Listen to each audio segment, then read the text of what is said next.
Life alert!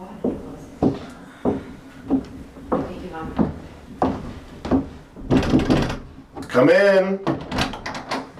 It is I. It is Can she. I bring a drink in or no? Yeah. Okay. It's really tired sound. Yeah. Oh, do you have any fish bucks yet? No. Okay. I'm gonna start deducting money when you use the name Sam and not Jason.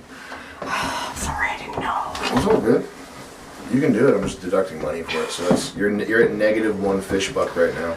-1 fish buck. Yeah. So the name Jason. Yeah, Jason Gold Striker. That's the name of Did the you see character. the board? Did you see the board game yet? What board game? The fucking board game I made with you on it was the fucking Gold Striker shit. The only reason I've been calling you by your name is because I'm shot today. You guys had me sitting in that fucking house for hours. What house? To get picked up in? Oh, I see what you're saying. Like literally, like woke up like really early. Got there at like 11:10. Was there until like 5 o'clock. Sure, yeah. I mean, it's whatever. There are people have bigger problems in the world, so it's not that big of a deal. It's just I'm pretty wiped out. So what do you think of the house so far? I think everybody's great. Okay, so I really like this sound in the beginning. I think we should leave the piano, let them feel it for a minute, like, you know. But I feel like there also could be something here, like do do do do do do, you know. But let's just let them feel it for a minute. Let's let them bask in it for a minute.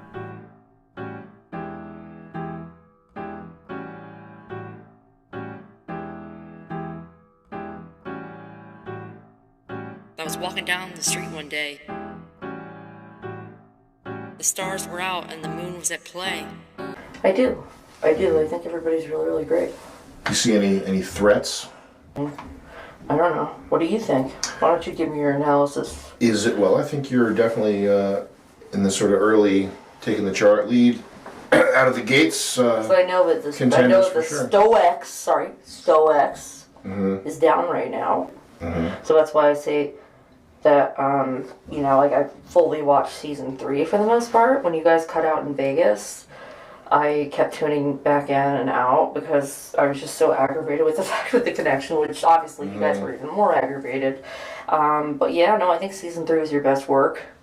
I know that you guys had a lot of bumps and obstacles along the way, but I think that, you know, when you were executing well, you were executing really well, and I kind of wish you had kept on with that concept. I hope you bring it back. What, Famous House?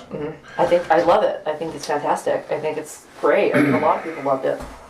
Is this like you expected it to be? Yeah. Okay. I would say so. Cool. I would say so. Now let's tell the audience a little bit about yourself. Can we get some background on you? Like, where are you from to start off with here? Like, oh God, Sam, don't make me cry. Don't make me cry, Sam. I'm so tired. So I was born in Johnson City, New York. I was in New York, Hartsdale until I was 4. And my dad was abusing my mom in front of me, so I don't remember much of my childhood. So I moved to Connecticut. I moved to Norwalk. Would you like hitting her? Like, he like threw the cats against the wall. Good God. In front of her, and then like held a knife to her neck in front of me, and was like screaming at me, saying that that like my mom likes big black cock. And I know it's kind of funny. I know it's kind of funny, like to listen to me tell that kind of story, and it is funny, but it's like fucked up, you know. That's horrifying. I'm so sorry. And crying is not fish tank, so I wish you didn't pull me in here right now. But yeah. So what about? I didn't really have anybody growing up. Okay. At all. And I was bullied mercilessly. So I spent a lot of my time on the computer, listening to music and like studying psychology, like when I could, and trying to find different outlets and things like that to be able to cope with my life. And I made a lot of stupid mistakes. And as I got older, My mom would continually say that my dad was an alcoholic and that she feared that I would become one. Not even that she feared. She said that I was definitely going to become one. So, I was immature. Did you become an alcoholic? Yes, I did. And it was the worst experience of my life. It really was. It was the worst. Being an alcoholic? Both my parents were alcoholics. I had no one. Yeah. No one. And I had this suicidal ideation that I wouldn't live until the age of 25 because I was too scared, or I would kill myself at the age of 24. Obviously that isn't the case. I made it, Oh! Life alert! I've got 5 years sober. I don't need congratulations. Not looking for pity. How old are you? I'm 27. The stars were out and the moon was at play. I'm pretty sure that my ex was...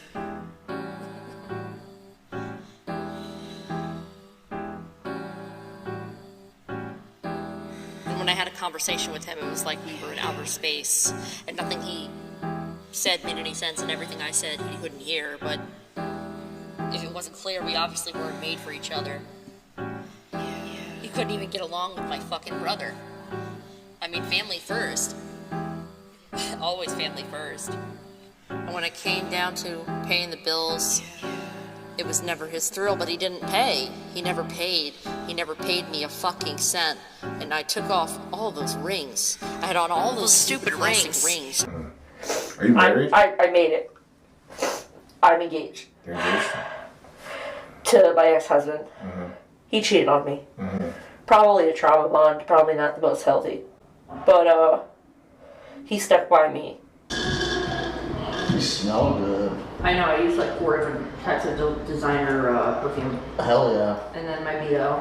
And he's believed in my aspirations and my dreams. Mm-hmm. You want me to carry you upstairs? No. And that means more to me than anybody could ever understand, because I had no one. And people that I did have around always told me that I would never, ever make it as anything. My dad is a best-selling author, and discovered Biggie Smalls, and worked at the Source magazine, and all these things, and he would email me, and he would tell me to kill myself, and that I was fat, and I was ugly, and I would never accomplish anything. And my big body, my bones, my F-type bones, my big body, then I'm being excluded and othered by this group of thinnies and slimmies. And I decided that I wanted to be an actor. So I started to pursue that, and I found that I really have a passion for it. And I know this isn't really an acting gig, but in a way it is, because, I kind of put on a facade. It's I know you probably do the same thing. When you're in the media or you're talking to a journalist, you kind of put on this face, and then when you're home, you're just a different person. And so that's what I do, for the most part. That's what I do. I know you don't give a fuck, and it's fine, because most people haven't really given a fuck about me in my life. But, I'm very lucky to be alive today. I don't have a lot of friends. I kind of keep my circle small, but I prefer quality over quantity. So you made it through that. Sorry. What were your 20s? What have they been like so far? Did you go to school or anything? I got my GED. Mm-hmm. Because I lost everything I owned 4 different times. I would start over, and I'd have a job, and I'd replace all my furniture, my clothes, just the stuff that kind of defines who you are. And I had to throw it all out in dumpsters and take a suitcase and move and start over again and start over again and start over again. And I can't even tell you how many times I moved or lost everything. It's hard on me. It's really hard. And my mom, you're not going to believe this. I wish I had my fucking phone. I would show you that, the other day, literally 2 days before I came here, I was going to the urgent care. My ex-husband to go get my insurance card. An ambulance pulls up behind us, and they literally pulled out a stretcher and lined it up with the car and put my mom on the stretcher again. And it's like you can't make this shit up, you know? It's just so fucked up because I feel like every time that basically what I'm trying to say is that I feel like every time that something kind of starts to go right in my life, something bad has to happen that tries to throw me off. Like my mom was literally on a fucking stretcher. For what? I don't know. She was with you? No. You're not gonna believe this. She lives in my building. Oh. So it's like I was going to the urgent care, and you know I was in a relatively good mood about coming out here, and I was just trying to go deal with my own health stuff, and then like literally like in a fucking movie, the fucking stretcher, I took a video because I literally couldn't believe it, and I'm like this shit happens to me all the time where, you know, I feel like I have something negative happen that's trying to derail me, but I can't let that get me down. You know, you gotta stay positive. You gotta try to make the best out of your life. I had on all those stupid rings, and I bought them all myself. He never spent a dime on a wedding ring, on an engagement ring. He just thought I was some little old thing that he could just throw around and treat like I didn't have feelings. But listen, I've got feelings, okay? And I feel a lot of things. I know he doesn't care, but I feel sick. I feel tired. I feel ill. I feel ill. I feel sick. I feel tired. I feel ill. I feel ill. What do you see your future looking like? I'm not mean. What do I see my future looking like? Hopefully happy. Hopefully, you know, sober. I want to reach 10 years sober.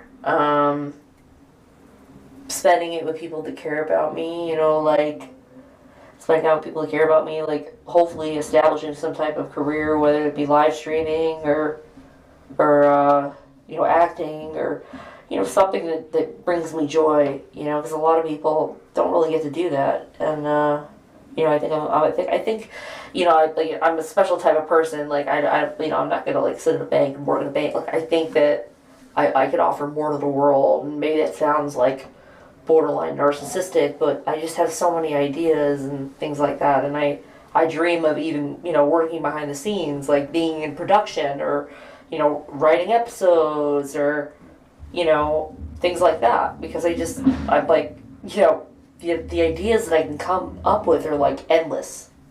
I can just go on and on and on and on. Mm. And it's just a talent of mine, and I guess somehow I inherited that from Ronan.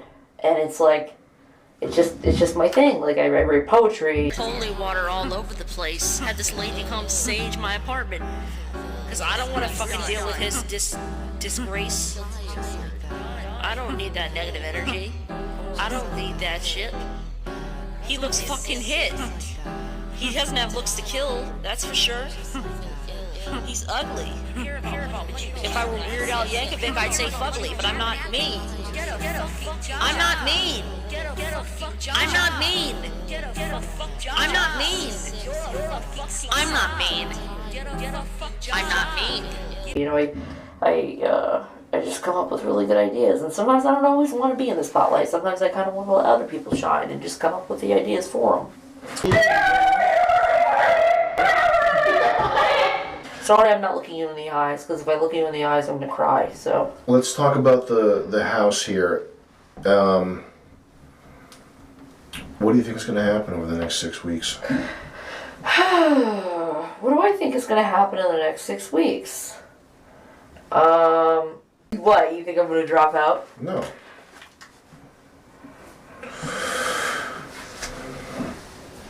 Any questions for me? Not that I can think of. Okay. Go grab Freddie. Tell him to come up, please. I hope I gave you something that was at least of a little bit of substance. Yeah. I fucking cried my eyes out like a fucking bitch, which I said I wouldn't do. But I'm just so tired, Sam. Mm-hmm. I feel tired. I feel ill. Who am I grabbing? Freddie? Negative 200. Oh! Go grab Freddie. I'm sorry. It's immersion breaking. I'm so sorry. I'll be broke by the end of it. Yeah.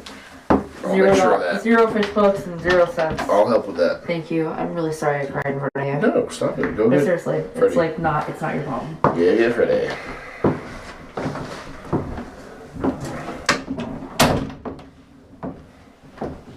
Life alert.